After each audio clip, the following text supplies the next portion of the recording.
कहानी की शुरुआत एक कपल को दिखाने से होती है जो दोनों हस्बैंड वाइफ थे और दोनों ही एक दूसरे से बहुत ज़्यादा प्यार करते थे और अपनी ज़िंदगी को भी बहुत ही हंसी खुशी से गुजार रहे थे। इसमें वाइफ का नाम माया था। जल्दी ही उसे पता चलता है कि वो माँ बनने वाली है। जब वो ये बात अपने हस्बैंड को बताती है तो वो बहुत ज़्यादा खुश होकर के कहता है कि चलो इस खुशी के मौके पर हम दोनों मिलकर के पार्टी एंजॉय करते हैं। इसलिए वो वाइन लेने के लिए बाहर चला जाता है, लेकिन स्टोर के बाहर कुछ बदतमीज और आवारा लड़के उसे रोकने की कोशिश करते हैं, लेकिन वो इन गुंडों को इग्नोर करके स्टोर के अंदर चला जाता है और वाइन की बोतल लेकर के आ जाता है वापस अपने घर पर। लेकिन वो गुंडे भी उसका पीछा करते हुए उसके घर तक आ गए थे।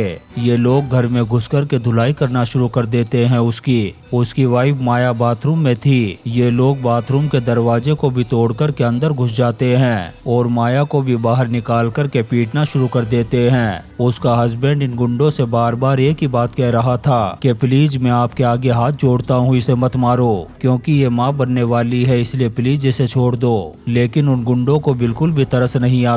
काफी देर तक मारपीट करने के बाद वो लोग यहाँ से चले जाते हैं। दूसरी तरफ हम एक घर में एक औरत को देखते हैं जिसकी अचानक से ही मौत हो जाती है। दरअसल ये औरत माया की आंटी थी, इसीलिए ये दोनों भी उसके घर पर रहने के लिए आ जाते हैं, क्योंकि माया की आंटी के मरने के बाद वो घर पूरी तरह से खाली था, वहाँ पर कोई भी नहीं था। अब ये दोनों काफी लंबा सफर तय करने के बाद घने जंगलों के बीच पहुँच जाते हैं, क्योंकि आंटी का घर इधर ही था। यहाँ आकर इनकी मुलाकात होती है एक औरत से जो असल में इस जगह की हेड थी। वो इन दोनों से कहती है कि तुम्हारी आंटी बहुत ही अच्छी औरत थी, मेरी खूब बनती थी उनके साथ। फिर वो इन्हें एक दरवाजे के पास लेकर के जाती है और उन्हें बताती है कि तुम्हारी आंटी रोजाना एक प्लेट में कुछ मांस के टुकड़े यहाँ पर ला कर के रखा करती थी। यह सुनकर के माया बड़ी हैरत से पूछती है कि अच्छा वो किसके लिए रखती थी, जिस पर वो जवाब देती है कि छोटे यानी गरीब लोगों के लिए। उनका एक अलग ही ग्रुप है, उन्हें रेड कैप्स के नाम से जाना जाता है। पहले तुम्हारी आंटी के हस्बैंड की मौत हो गई,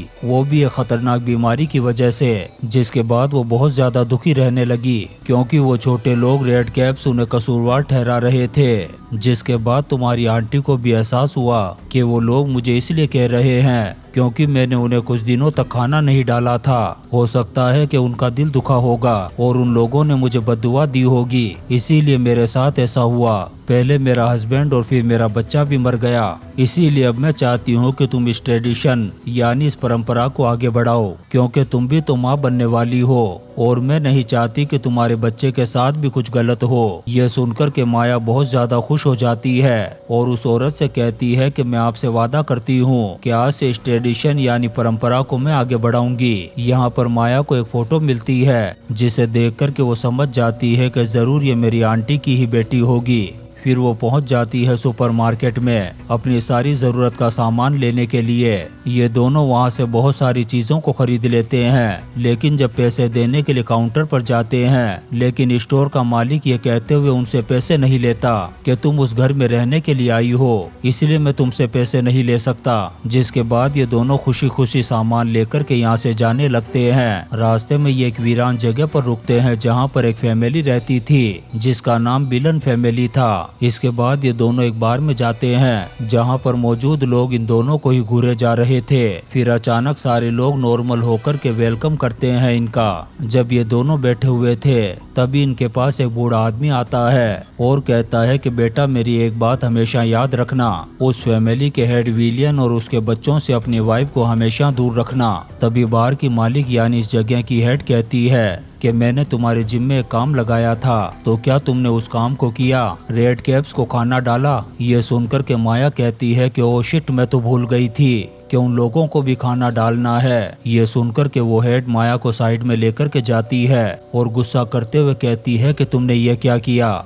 उन लोगों को खाना नहीं डाला, वो भूखे होंगे, जल्दी जाओ और उन्हें खाना दो। वहीं दूसरी तरफ हम उस बूढ़े आदमी को देखते हैं जो जंगल के रास्ते से गुजर रहा था। उसके साथ उसका डॉग भी था जो अचानक अपने आप को उससे छुड़ा करके वहां से भाग जाता है। जब वो बूढ़ा आदमी अपने डॉग को जंगल में इधर उधर ढूंढ रहा था तभी अचानक कोई अनजान चीज जो मॉन्स्टर लग रहा था वो उस बूढ़े आदमी पर हमला कर देता है और उसे जान से मार डालता है। उधर हम माया और उसके हस्बैंड को देखते हैं जब जब सुबह उनकी आंख खुलती है तो उन्हें एहसास होता है कि जैसे कोई उनके घर में घुस आया हो। जब ये उठकर के चेक करते हैं तो वहाँ पर विलियन फैमिली थी जो इनके घर के सामान को सेट करने, उसे ठीक करने और नया बनाने के लिए आई थी। माया को ये पूरी फैमिली खासकर विलियन बहुत ही अजीब लगते हैं। फिर बाद में ये दोनों सामान खरीदने के लिए एक बार फिर से स्टोर में जाते हैं। इस बार ये खाना भी लेते हैं और साथ में मांस के कुछ टुकड़े भी उन छोटे बौने लोगों के लिए यानी रेड कैप्स के लिए। सामान खरीदने के बाद ये दोनों जाते हैं अपनी आंटी की कब्र पर फूल चढ़ाने के लिए। तभी यहाँ पर एक फादर भी आ जाता है जो इन दोनों को बता रहा था कि तुम्हें पता चल ही गया होगा कि तुम्हारी आंटी के बच्चे की भी मौत हो गई है जो एक लड़की थी, मगर उस बच्ची की लाश आज तक नहीं मिली। ये सुनकर के दोनों बहुत ज्यादा हैरान रह जाते हैं। घर जाते वक्त इनकी मुलाकात होती है हेड से, तो माया उससे कहती है कि तुमने तो हमें बताया था कि आंटी की बेटी की मौत हो गई है, पर फादर ने तो हमें ये बताया है कि उसकी लाश कभी मिली ही नहीं। ये सुनकर के वो हेड इन्हें सच्चाई बताते हुए कहती है कि असल में तुम्हारी आंटी ने उन बौने लोगों से एक डील की थी कि वो कैसे भी करके अपने हस्बैंड को बचाना चाहती है, जिस पर बौने लोगों ने तुम्हारी आंटी के हस्बैंड को ठीक करने के बदले में उनसे उनकी बच्ची मांग ली। तब मजबूर होकर के उन्होंने अपनी बच्ची उन बौने लोगों को दे दी। हेड की बात सुनकर के माया को बिल्कुल भी यकीन नहीं आता और ये दोनों फौरन यहाँ से निकल जाते हैं। माया जब वॉशरूम में नहाने के लिए जाती है तभी उसकी नजर खिड़की पर पड़ती है जहाँ पर एक आदमी था। दरअसल वो विलियन का बड़ा बेटा था जो वहाँ खड़ा होकर के माया को घूर रहा था। ये देखकर के माया बुरी तरह से डर जाती है। जब ये बात पता चलती है विलियन को तब वो इन दोनों से माफी मांगता है अपने बड़े बेटे की इस हरकत की वजह से।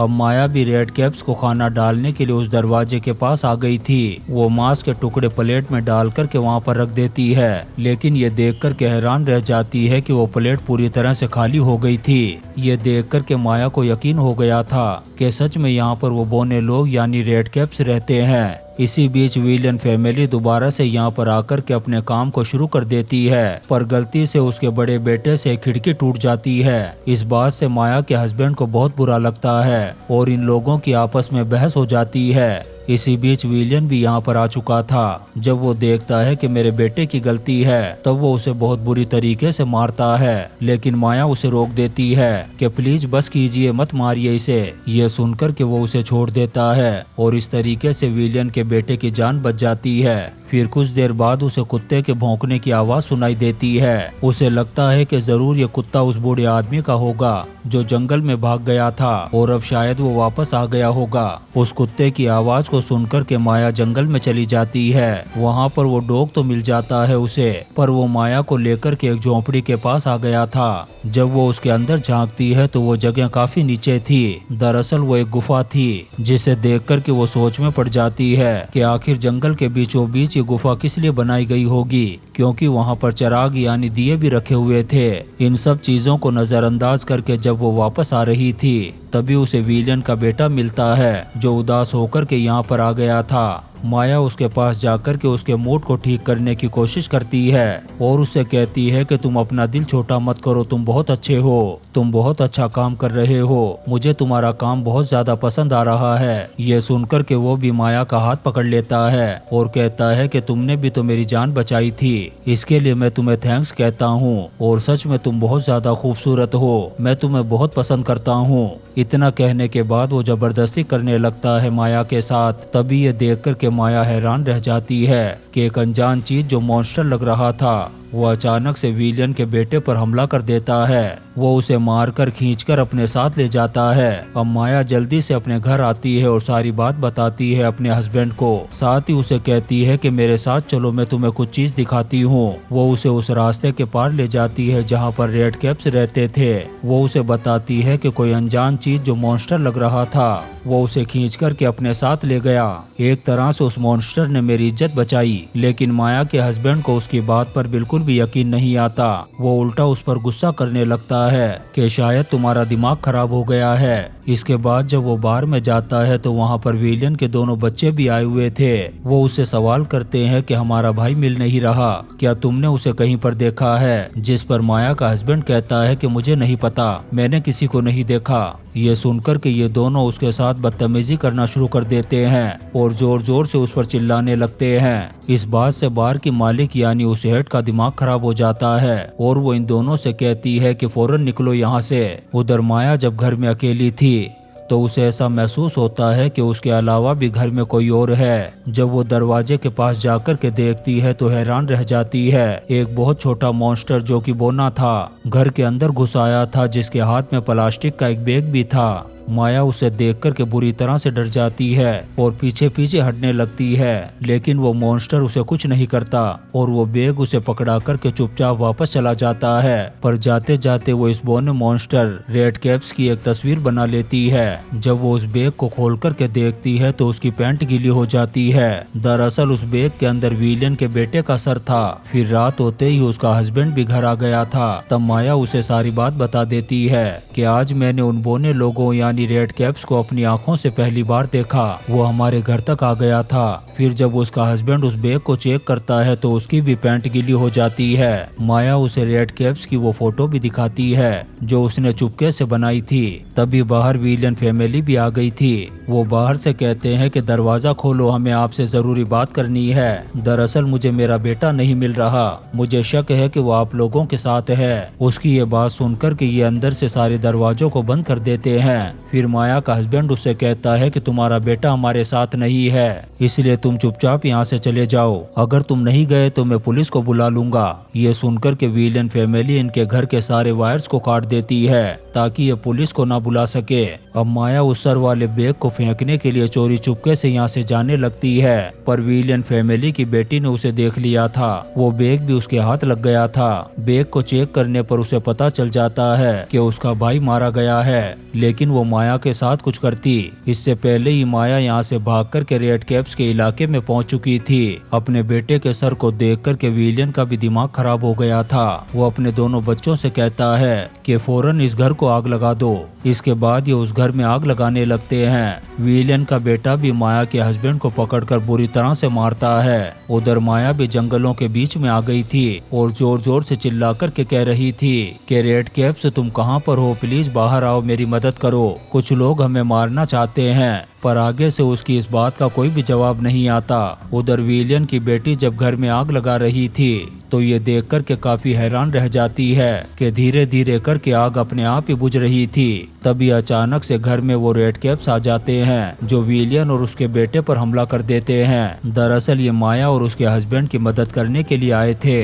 विलियन और उसका बेटा इन रेड कैप्स को देखकर के हैरान रह जाते हैं क्योंकि इन्होंने उनके बारे में सिर्फ किताबों में ही सुना था, पर ये तो सच में मौजूद हैं। तब तक माया भी यहाँ पर वापस आ गई थी। विलियन की बेटी जैसे ही उसे देखती है उस पर हमला कर देती है। तभी रेड कैप्स यहाँ पर आ जाते हैं। वो माया को छुड़ाकर विलियन की बेटी को बांध देते हैं यहाँ पर। फिर उसे बुरी तरह से टॉर्चर करते हैं जिससे उसकी यहीं पर मौत हो जाती है। जिसके बाद ये रेड कैप्स विलियन के बेटे को भी पकड़ लेते हैं और बुरी तरह से टॉर्चर करने के बाद उसे भी बैठा देते हैं नासा के रॉकेट में। तब तक माया का हस्बैंड भी जख्मी हालत में आ जाता है माया के पास। इतने में ही विलियन भी यहाँ पर आ चुका था। उसके हाथ में गन भी थी। वो एक गोली माया के हस्बैंड को मार देता है। इसके बाद वो जाता है माया के पास और गुस्से में उससे कहता है कि तुमने मेरे तीनों बच्चों को मरवा दिया और अब मैं उनकी मौत का बदला लूंगा। मैं तुम्हें नहीं बल्कि तुम्हारे बच्चे को मारूंगा, जिससे तुम वैसे ही तड़पोगी जैसे मैं तड़प रहा हूँ।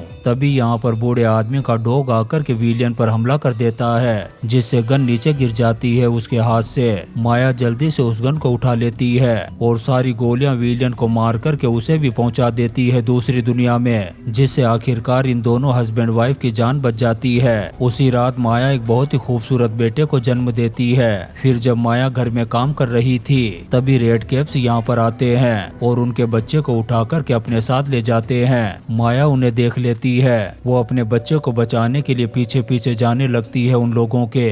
वो उस गुफा में आ जाती है जहाँ पर रेड कैप्स रहते थे। जब वो अंदर जाती है तो वहाँ पर एक बूढ़ी औरत को देखती है। वो बच्चा भी वहीं पर पड़ा हुआ था। माया उस औरत को पहचान लेती है और कहती है कि तुम तो मेरी आंटी की बेटी हो। तुम्हारी मोम ने तुम्हें खुद इन रेड कैप्स को सौंपा था, पर मैंने तो अपना बच्चा तुम्हें नहीं सौंपा, इसलिए प्लीज मेरा बच्चा मुझे वापस कर दो। लेकिन वो बूढ़ी औरत बच्चा देने से साफ मना कर देती है, जिससे माया को इतना गुस्सा आता है कि वो उस बूढ़ी औरत का यहीं पर काम तमाम कर देती है। उसके साथ ही वो यहाँ पर 2-3 रेड कैप्स को भी मार डालती है, जिससे बचे हुए रेड कैप्स माया के आगे सर झुका देते हैं, क्योंकि आज से माया इनकी मदर बन गई थी। इसके बाद वो अपने हस्बैंड के पास जाती है। उसके साथ रेड कैप्स भी थे जो अब माया को मदर कह रहे थे। वो अपने बच्चे को अपने हस्बैंड के हवाले कर देती है, क्योंकि अब वो यहाँ से जा रही थी रेड कैप्स के साथ। अब वो भी उस गुफा में उसी तरीके से रहेगी जैसे वो बूढ़ी औरत रहा करती थी इन रेड कैप्स की मदर बनकर। इसी सीन के साथ ये शानदार मूवी अनवेलकम खत्म हो जाती है। दोस्तों, हम आपके लिए ऐसी ही इंटरेस्टिंग मूवीज एक्सप्लेन करते रहेंगे, तो आप चैनल को सब्सक्राइब जरूर करें और लाइक और कमेंट्स भी करें। Thank you.